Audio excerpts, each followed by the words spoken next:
Muito obrigado, mas ainda não começo a contar. Eu devo dizer também que eu, enquanto Ministro da Justiça que fui, devo muito ao Dr. Avelino Lúcio, ao meu amigo Álvaro Avelino Lúcio, porque os primeiros magistrados que se formaram, se especializaram na magistratura, foram aqueles que ele, depois dessa tal visita a Cabo Verde, proporcionou que viessem para o Centro de Estudos Judiciários. E foi nessa altura que se celebrou o acordo entre o Ministério da Justiça de Cabo Verde e o Ministério da Justiça de Portugal, então dirigido pelo Dr. Menezes Pimentel, e que começamos a enviar os magistrados, até que hoje todos os magistrados cabo-verdianos, antes de o serem, têm que ter a formação no Centro de Estudos Judiciários aqui português. Portanto, Cabo Verde deve muito, sobretudo a sua justiça e os seus magistrados, a esse senhor que está aqui, que é o Dr. Avelino. Bom. Mas falas na mesma 15 minutos. Sim, não, esse tempo não conta. Bom, excelentíssimos conferencistas, Sr. Presidente da Mesa, minhas senhoras e meus senhores, senhores organizadores, eu gostaria, antes de mais e antes de começar a contar, de felicitar a Associação por esta brilhante iniciativa, que é importante para nós todos que estamos aqui, mas é importante para Cabo Verde, para a consciência cabo-verdiana do valor de uma Constituição e da importância da sua Constituição, e também agradecer o ter-me convidado para estar aqui presente e participar nesse debate que acho de muita importância. Para vos falar disso, eu devo dizer que eu escrevi, mas se calhar vou ter que não dizer tudo para não ultrapassar o tempo, mas eu acho que é importante para nós falarmos da situação do sistema de governo de Cabo Verde, termos um bocadinho a noção da história constitucional, ou do percurso constitucional de Cabo Verde, desde a independência até hoje, até o momento que nós vivemos. Porque é preciso sabermos e vangloriarmos, sentirmos-nos orgulhosos um bocado do nosso trajeto de Cabo Verde como Vale, como país, como povo. Quer dizer, no meio da trama toda que temos vivido ao longo da nossa história, temos sabido sempre desembocar em boas soluções. Cabo Verde hoje é um país que tendo chegado aonde chegou, porque enfrentou diversas curvas e contracurvas, muitas dificuldades, mas conseguiu sempre saber ultrapassar nas suas contradições, nos revés, etc., mas encontrar o bom caminho e as boas soluções. O caso da Constituição é um desses casos de que nos devemos orgulhar. E assim não vou ler tudo, mas vou ler pequenos extratos daquilo que eu digo no meu texto para se poder ficar com a ideia daquilo que eu quero dizer na minha intervenção. Eu começaria por dizer, ser-me-ia difícil, imperdoável mesmo, falar do sistema de governo consagrado na Constituição cabo-verdiana sem fazer ou tentar fazer um pequeno exercício de memória para relembrar o percurso constitucional de Cabo Verde desde a sua independência e, ainda que perfunctoriamente, abordar os diversos passos dados, as curvas e contracurvas ultrapassadas e as estradas que foram sendo abertas para que nelas hoje pudesse deslizar a Constituição, cujo 20º aniversário ora comemoramos. É que tenho tido o raro privilégio de estar quase sempre, até a presente data, nos meandros da Constituição do Estado de Cabo Verde independente e na implantação do seu edifício jurídico, de que a atual Constituição é seguramente a pedra angular e o sustentáculo maior. Aliás, por isso, dou permanentemente graças a Deus. Cabo Verde tornou-se independente em 75 e, desde logo, com a sua lei de organização política do Estado. A lei da organização política do Estado, constituída por apenas 22 artigos, não é considerada pelos juristas sobretudo por elementos juristas e professores. Eu devo citar o caso do professor Jorge Miranda. Entre nós temos o Vladimir Brito, o Mário Silva, que de facto apontam que a Lei de Organização Política do Estado não é uma verdadeira Constituição, e nós todos parece que estamos de acordo. A verdadeira Constituição começa com a Constituição de 1980. A Constituição de 1980 foi preparada por um grupo de juristas. Desse grupo de juristas fazíamos parte, o Dr. Carlos Veiga e eu próprio. E faziam parte outros, infelizmente alguns já falecidos e cuja memória lembramos com respeito, que é o caso do Manecas Duarte e do Renato Cardoso, que já são falecidos. Mas também faziam parte o António Mascarenhas Monteiro, que é mais? Não, sim, não, porque já não havia mais. Era o Dr. Carlos Vieira, o Dr. Mascarenhas Monteiro, Manecas Duarte, o Dr. Manuel Duarte, Dr. Renato Cardoso, não senhor, não acredito. E eu próprio, e éramos secretariados por Onildo Pires. Onildo Pires, que trabalhava na Secretaria de Altura. Portanto, nessa altura é que se preparou a primeira Constituição de Cabo Verde. Eu devo dizer que a primeira Constituição já foi em 1908, e, portanto, a princípios de 80, ou se calhar, um bocadinho. Nessa altura, nós tentamos, por causa dos ventos que já se sentiam, a vibrar em Cabo Verde, tentamos introduzir uma norma na Constituição que não ficou. E a norma era essa, que, parecendo hoje uma coisa sem importância nenhuma, naquela altura tinha uma importância fundamental. Nós dizíamos que o PAIGC era a força principal dirigente da sociedade cristã. Eu não sei se estão a ver a diferença. Dizer a força principal admitia-se a existência da possibilidade de existência de outras. Naturalmente, a norma, entre nós, pusemos a palavra, o termo, com alguma preocupação como é que seria encarado. O que é certo que depois não passou. Não passou nas análises que os órgãos superiores do partido vieram a fazer. A norma não ficou. A norma ficou. O termo principal é que não ficou. E aí estava toda a diferença. Mas a Constituição, e portanto, assim se consagrou a Constituição de 1980, que deve ser encarada e interpretada no seu contexto próprio. No contexto do regime de partido único e no contexto da grande predominância de partidos únicos no mundo, particularmente na nossa zona, em África, etc.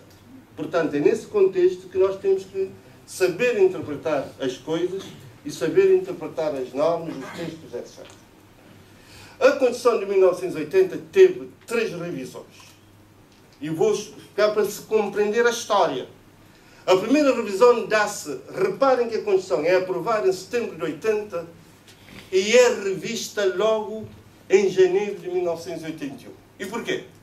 Porque em novembro de 80 há o golpe de Estado na Guiné-Bissau. Tendo havido o golpe de Estado, era preciso adequar a Constituição à nova realidade. Porquê?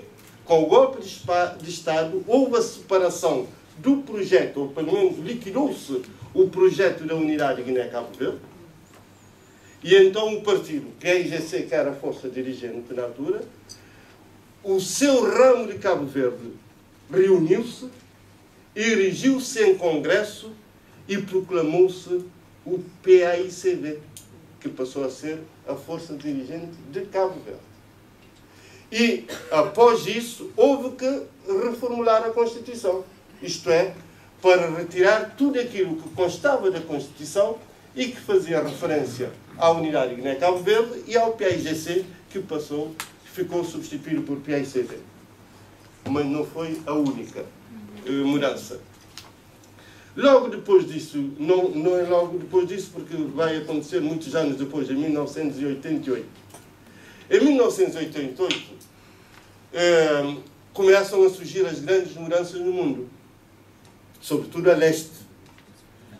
E então, o que é que se faz? Há um congresso do PAICV, porque repare-se bem que dentro do PAICV e dentro do próprio do governo já havia muitas vozes discordantes da situação político-partidária, sobretudo da situação política que se vivia. Muita gente já queria que houvesse abertura política. Muitos discutiam, alguns diziam-no claramente, escreviam, e outros não. Mas, de qualquer maneira, havia essa tendência. E é por isso que se vai ao Congresso de 1988 e, nessa altura, faz-se uma grande discussão à volta de determinadas coisas, mas particularmente à volta da economia do mercado e do investimento externo. E consagra-se a abertura à economia do mercado e ao investimento externo. É ali que se chama que é o Congresso da Extravação Económica. E faz-se uma nova revisão da Constituição para limpar a Constituição daquelas normas constantes e que impediam que houvesse a economia do mercado ou que houvesse o acesso do privado a determinados bens ou a determinados serviços ou no setor económico. E então é a segunda revisão. E vem a terceira revisão que acontece em 1990. A terceira revisão da Constituição acontece e também não acontece por acaso. A terceira revisão que acontece em 1990, porque antes de 1990 já tinha havido, obviamente, 1987, 1988, 1989 e 1990 até chegarmos lá. Mas é que nesse período já tinha aparecido os Lech Walesa, aí na Polónia, com o seu Solidarnosc, já tinha aparecido o Gorbachev com a Perestroika e Glasnost, e tinham começado a aparecer algumas mudanças a leste que vieram a culminar com a queda do Muro de Berlim. Quer dizer que todo o mundo estava sacudindo. Mas, fundamentalmente, aquilo que muitas vezes não se refere ou não se lembra é a existência do Papa João Paulo II. Lembram-se que o Papa João Paulo II foi um homem que sacudiu o mundo em prol da liberdade, em prol da dignidade, em prol dos direitos humanos, etc. E João Paulo II faz-nos uma visita oficial a Cabo Verde, precisamente nessa altura, em 1990, em janeiro de 1990. Ele faz uma visita a Cabo Verde nessa altura, depois de toda essa sacudidela que ele já tinha provocado no mundo político, sobretudo a leste. E é nessa altura, quando ele chega a Cabo Verde, que nós da direção do PAICV, a meio de uma célebre reunião do Conselho Nacional. Uma reunião que havíamos começado em novembro, que se interrompeu e veio a ser retomada em fevereiro. Quando se retomou a reunião em fevereiro, 13 de fevereiro, que foi concluída a 19 de fevereiro, terminou com a decisão de abertura política. Foi a 19 de fevereiro que houve a decisão do Conselho Nacional do PAICV de fazer abertura política. Não aconteceu por nenhuma boa vontade de um João qualquer, nem por nenhum milagre. Foram todos os acontecimentos conjugados que culminaram com essa decisão para nos contextualizarmos com a história e com o tempo que estávamos vivendo. E é nessa altura que o então Primeiro-Ministro, Secretário-Geral Adjunto do PAICV, Pedro Pires, faz uma célebre conferência de imprensa, porque muitas pessoas não acreditavam que fosse muito verdade aquilo que se tinha ouvido na rádio.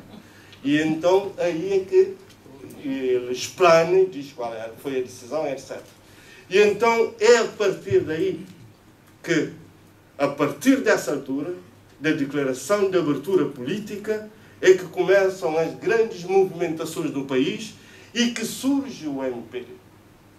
O Carlos Veiga testemunha porque ele estava lá. Portanto, é nessa altura que surge o MPD.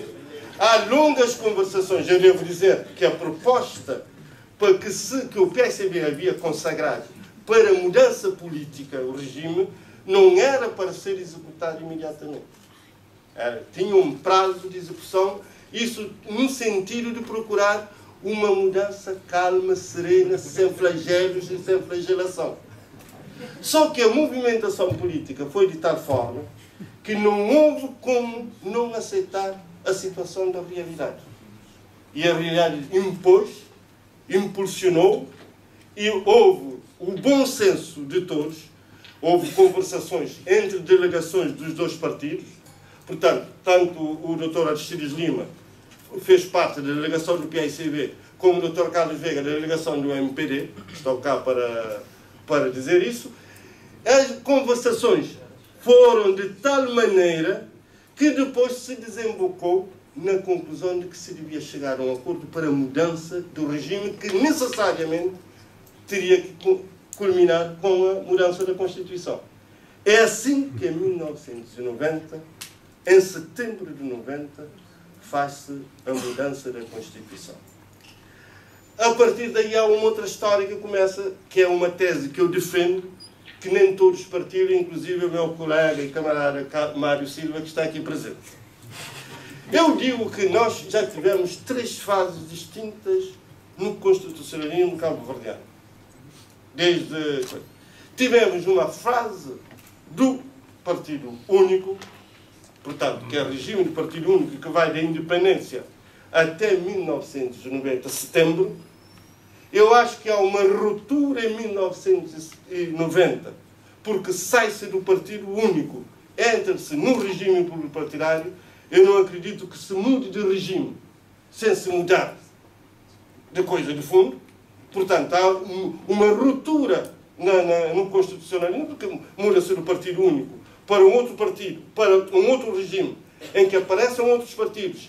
Há novas leis eleitorais, vão às eleições, e outras forças políticas vão candidatar-se a Presidente da República, outras personalidades, de tal forma que o movimento que apareceu, que era a oposição, que ganha as eleições, e é o presidente, o candidato apoiado pela oposição, e que vai ganhar as eleições. Portanto, eu acho que há uma mudança de fundo com a consagração da nova Constituição. Portanto, para mim, é a primeira mudança. Por isso que eu digo que aí começa uma nova república. Quando a gente, em 1992, vem consagrar essa Constituição, já estou quase. Não, ainda não acabei. O tempo está só avisar. Quando, em 1992, se vem consagrar e aprovar a nova Constituição, que é aprovada não com uma revisão da anterior, mas com uma revogação da anterior. Você não muda de Constituição para ficar tudo na mesma, para dizer que está no mesmo sítio. É por causa disso que eu digo que nós entramos numa terceira fase da República.